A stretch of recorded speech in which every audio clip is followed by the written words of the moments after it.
श्रीमद्भगवद गीता तृतीयोऽध्यायः श्लोक संख्या 5।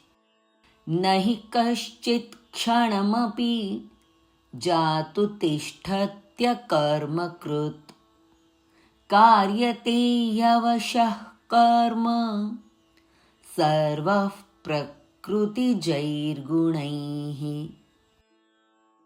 श्लोक याद करने के लिए हर चरण को बार बार रिपीट करें। न हि कश्चित् क्षणमपि, न हि कश्चित् क्षणमपि, न हि कश्चित् क्षणमपि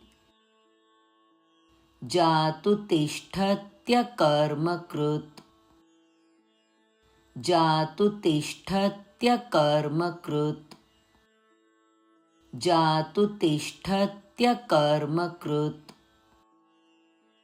न हि कश्चित् क्षणमपि जातु तिष्ठत्यकर्मकृत्,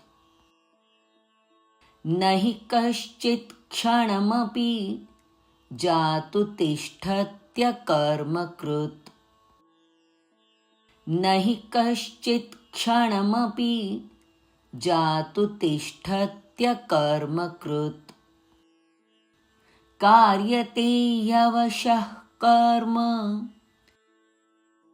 कार्यते यवशः कर्म, कार्यते यवशः कर्म सर्वः प्रकृतिजैर्गुणैः, सर्वः प्रकृतिजैर्गुणैः, सर्वः प्रकृतिजैर्गुणैः। कार्यते यवशः कर्म सर्वः प्रकृतिजैर्गुणैः, कार्यते यवशः कर्म सर्वः प्रकृतिजैर्गुणैः, कार्यते यवशः कर्म सर्वः प्रकृतिजैर्गुणैः। संपूर्ण श्लोक एक साथ।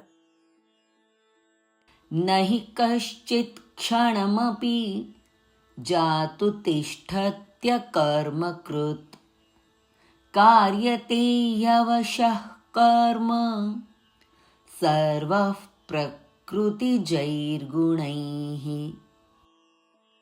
न हि कश्चित् क्षणमपि जातु तिष्ठत्यकर्मकृत् कार्यते यवशः कर्म सर्वः प्रकृतिजैर्गुणैः। न हि कश्चित् क्षणमपि जातु तिष्ठत्यकर्मकृत् कार्यते यवशः कर्म सर्वः प्रकृतिजैर्गुणैः। न हि कश्चित् क्षणमपि जातु तिष्ठत्यकर्मकृत् कार्यते यवशः कर्म सर्वः प्रकृतिजैर्गुणैः। न हि कश्चित् क्षणमपि जातु तिष्ठत्यकर्मकृत् कार्यते यवशः कर्म सर्वः प्रकृतिजैर्गुणैः। न हि कश्चित् क्षणमपि जातु तिष्ठत्यकर्मकृत् कार्यते यवशः कर्म सर्वः प्रकृतिजैर्गुणैः। न हि कश्चित् क्षणमपि जातु तिष्ठत्यकर्मकृत् कार्यते यवशः कर्म सर्वः प्रकृतिजैर्गुणैः।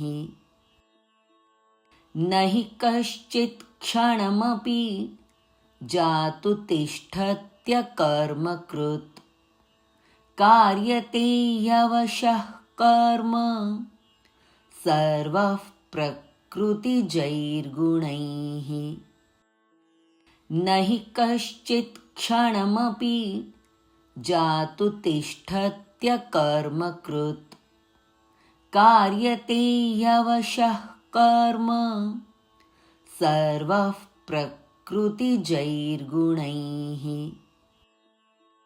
न हि कश्चित् क्षणमपि जातु तिष्ठत्यकर्मकृत् कार्यते ह्यवशः कर्म सर्वः प्रकृतिजैर्गुणैः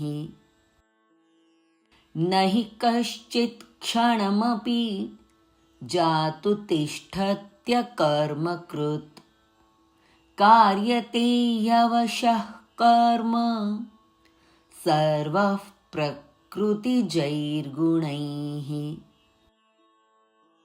हरि ओम तत्सत्।